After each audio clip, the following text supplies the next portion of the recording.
మహబూబ్ నగర్ జిల్లా ప్రజలకు, కాంగ్రెస్ పార్టీ నాయకులకు, కార్యకర్తలకు కనుమ శుభాకాంక్షలు. శ్రీ మల్లు నరసింహారెడ్డి, జిల్లా గ్రంథాలయ చైర్మన్, మహబూబ్ నగర్. రైతు బాగుంటే దేశం బాగుంటుంది. ఇదే సిద్ధాంతాన్ని ఫాలో అవుతున్నారు సీఎం రేవంత్. ఇప్పటికే రైతు భరోసా, రుణమాఫీ లాంటి పథకాలు చేపట్టిన రేవంత్ సర్కార్ కొత్తగా ఆకుకూరలు, కూరగాయల పంటల కోసం రైతులకు 3 లక్షల రుణాన్ని ఇవ్వాలని నిర్ణయించింది.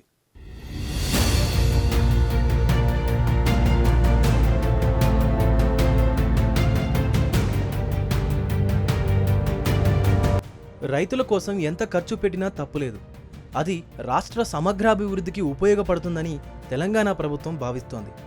ఈ మధ్యే రుణమాఫీ చేసిన ప్రభుత్వం జనవరి 26న రైతు భరోసా, ఆత్మీయ భరోసాని అమలు చేయబోతోంది. మరో కీలక నిర్ణయం తీసుకుంది ప్రభుత్వం. ఏకంగా 1.5 లక్ష సబ్సిడీ ఇచ్చేందుకు సిద్ధమైంది. ఇదే తరుణంలో మరో పథకం కూడా ఉందనే విషయం చాలామంది రైతులకు తెలియదు. దీని ద్వారా రైతులకు ఎకరానికి 3 లక్షల పెట్టుబడి అవసరం కాగా, అందులో సగం అంటే 1.5 లక్షల రూపాయలను ప్రభుత్వం సబ్సిడీగా ఇవ్వనుంది.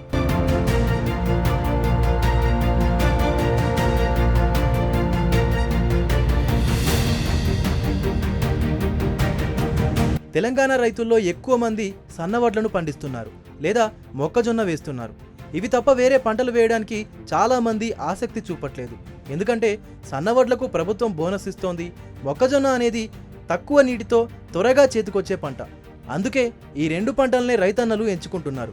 ప్రభుత్వం మాత్రం కొత్త పంటలు రావాలని కోరుకుంటోంది.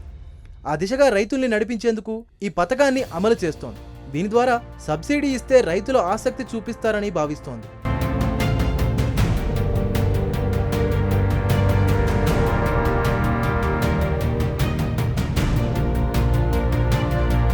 ఈ సబ్సిడీ ద్వారా రైతులు తమ పొలాల్లో శాశ్వత పందిళ్లు వేసుకోవచ్చు.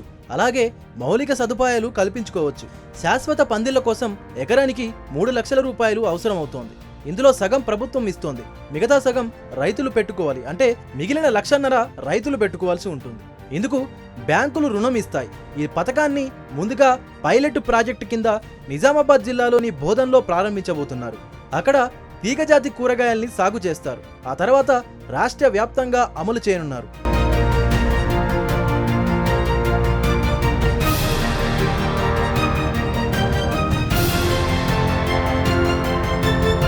కూరగాయల్లో కాకరకాయలు, బీరకాయలు, సొరకాయలు, దొండకాయలు, చిక్కుడు, బీన్స్, నేతి బీరకాయ వంటి పంటలను శాశ్వత పందిళ్ల ద్వారా పండిస్తే ఎక్కువ దిగుబడి వస్తుంది.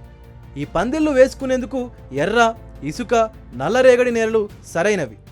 నేల మీద తీగలు పాకితే చీడపీడల సమస్య ఎక్కువగా ఉంటుంది. దిగుబడి ఎక్కువగా రాదు. శాశ్వత పందిళ్లతో రైతు మంచి లాభాలను చూడవచ్చు. శాశ్వత పందిళ్ల ద్వారా చీడపీడల బెడద తగ్గుతుంది. కాయకుళ్ళు తెగులు కూడా రాదు. కాయలు కోయడం తేలికవుతుంది. మందుల పిచికారీ తగ్గించుకోవచ్చు. పెట్టుబడి ఖర్చు కూడా తగ్గుతుంది.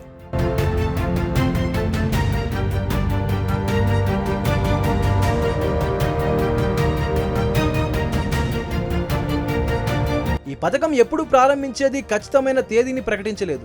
ఈ నెలలోనే ఈ కొత్త పథకం ప్రారంభించే అవకాశాలు ఉన్నాయి. దీనికి సంబంధించి త్వరలోనే మార్గదర్శకాలు విడుదల కాబోతున్నాయి.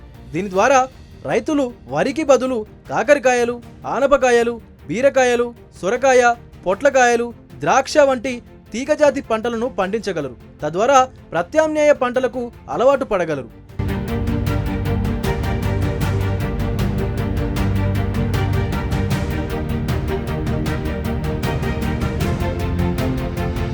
ఈ నెల 26 తర్వాత రైతులు రెగ్యులర్గా వ్యవసాయ శాఖ, ఉద్యాన శాఖ అధికారులను కలుస్తూ ఉండాలి. తద్వారా ఆ అధికారులు ఈ పథకం ప్రారంభించగానే ఆ విషయాన్ని రైతులకు చెబుతారు.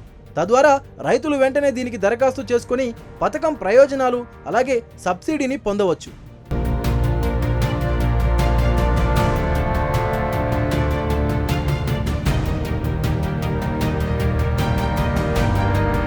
ప్రపంచంలో ఏ మూల ఏ క్షణం ఏం జరుగుతుందో వేగంగా తెలుసుకోవడానికి తొలి వెలుగు వాట్సాప్ ఛానల్ని ఫాలో చేయండి.